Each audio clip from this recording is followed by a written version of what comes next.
we stick with the rules and we forget about how people are dressed, how they look, and that's enough. So there is totally no discrimination taken on those facts. And then for KBC quickly, the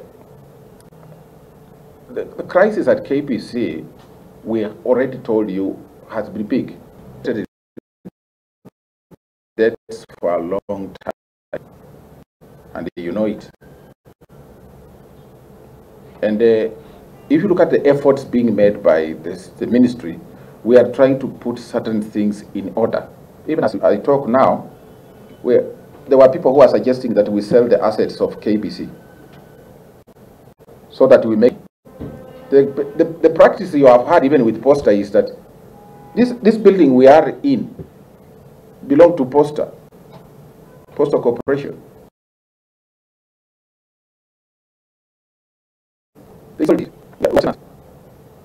So the story of selling assets in order to make money, they have in the past tried to evict us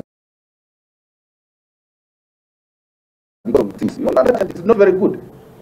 So we don't want to sell the assets of KBC to make money. We want joint ventures. If people come there to use that land, let them now tell us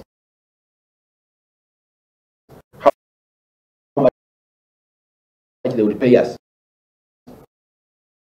But we can't sell assets.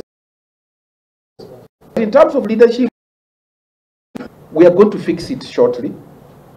We now have a new chairman of the board and an acting. There are internal issues there, which we can't be solved with this one. But very shortly, just like we have fixed it this year and other places, the leadership crisis, and they are going to advertise the jobs. And yesterday, I met the Editors Guild leadership,